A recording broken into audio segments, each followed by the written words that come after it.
Sí. Mucho antes de que existiera Jerusalén, como lo conocemos hoy en día, ya el Nilo hablaba con las estrellas. Ya los egipcios habían trazado un orden entre los ciclos del agua y el misterio de la muerte. Creían en un equilibrio, en una justicia cósmica, en Ma'at, una palabra que significaba todo. Verdad, naturaleza, significaba armonía. En ese mundo creció Moisés. No como esclavo, sino como parte de un sistema. Y desde dentro de ese sistema aprendió. Vio el poder, pero también la fragilidad de los imperios. Un día, cuando habló de un solo Dios, no habló de conquista, habló de ética, de no matar, de no robar, de no mentir. Habló de cuidar lo que no se ve, como si esa voz invisible fuera parte de una tierra, de la tierra misma. Pero al otro lado del mundo, otros también despertaban. En la India, Buda se sentaba bajo un árbol, no para adorar, sino para mirar hacia adentro. Y que liberarse no era escapar del mundo, sino aceptarlo tal cual es. Más lejos, en las montañas de China, el Tao fluía como agua. No tenía nombre, ni templo, pero estaba en todo. El sabio no imponía, se deslizaba. El sabio no acumulaba, el sabio dejaba ir. Une a Moisés, a Buda y al viejo Lao Tse. Todos negaron el poder. Todos rechazaron al sacerdote codicioso, al templo como banco, al rito vacío. Todos quisieron volver a lo simple, a lo que estaba en la raíz, la tierra, el cuerpo, la respiración, el aquí y ahora. Un día, todo eso llegó a Jerusalén. Un cruce de mundos, de imperios, de lenguas. Allí nació un hombre que hablaba de parábolas. Entre campos de trigo y pescadores, no hablaba de castigos, hablaba de lirios de campo. No de servir al dinero, de no juzgar. Jesús no trajo una religión, trajo una forma de estar en el mundo. Como Buda, como Lao Tse, miró al cielo y habló del corazón. Pero su voz fue transformada, sus palabras tergiversadas.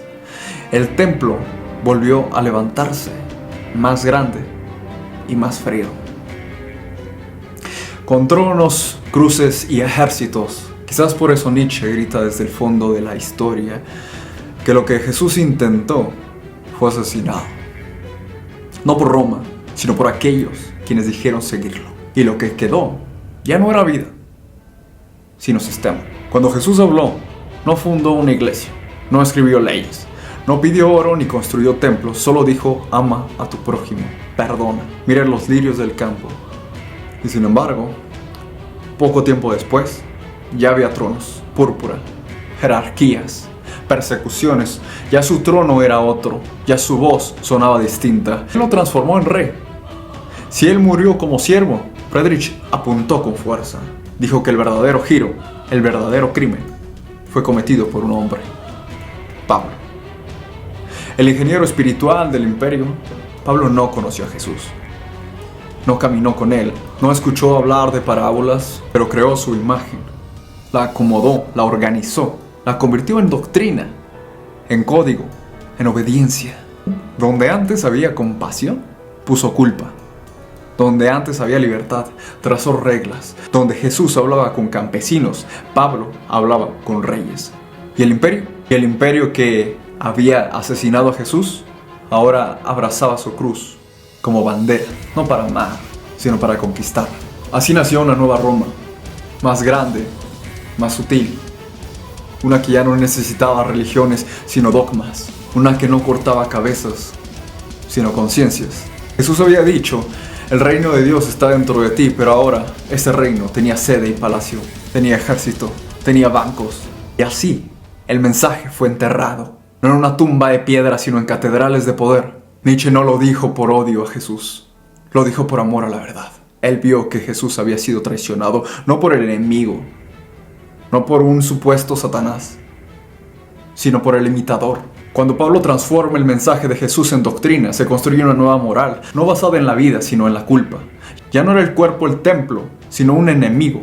Ya no se trataba de vivir con la tierra, sino de abandonarla por un más allá, que nadie sabía dónde quedaba. Cristianismo institucionalizado rompió con algo esencial: la relación entre la experiencia humana y la naturaleza, el deseo y el misterio. Pero en Oriente, en las montañas del Himalaya, en los ríos del Yangtze, el camino fue otro. El Buda no condenó el cuerpo, sino el deseo mal comprendido.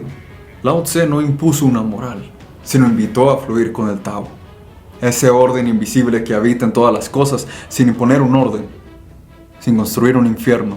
Al igual que los antiguos hebreos antes de las instituciones religiosas, los orientales entendieron que la existencia no necesitaba ser redimida, sino vivida como sabiduría. Esas regiones no olvidaron el cuerpo, no se avergonzaron de la tierra, no temieron al silencio.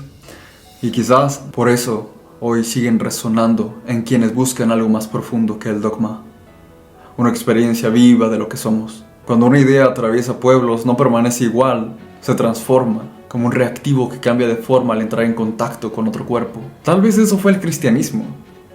En su paso por Grecia, por Roma, por el norte, mutó.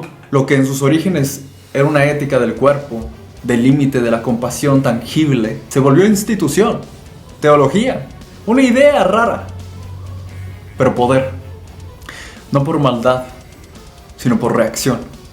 Cuando una idea nacida entre pastores y desiertos no entra en contacto con civilizaciones forjadas en el comercio, la conquista y la razón, el resultado no es la pureza, sino la fusión. Lo que para los hebreos era alianza con la tierra, para los griegos se volvió alegoría. Cuando Pablo colocó al Jesús resucitado fuera del mundo, lo hizo inexplicable, intangible. El juicio fue desplazado por la obediencia.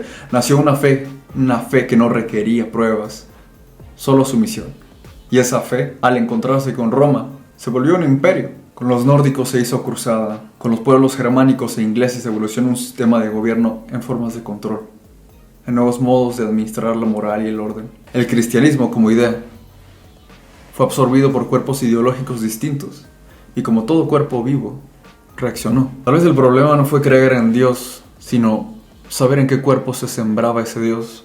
Porque una misma fe, al entrar en contacto con distintos pueblos, no dan los mismos frutos. Y si olvidamos eso, podemos confundir redención con domesticación.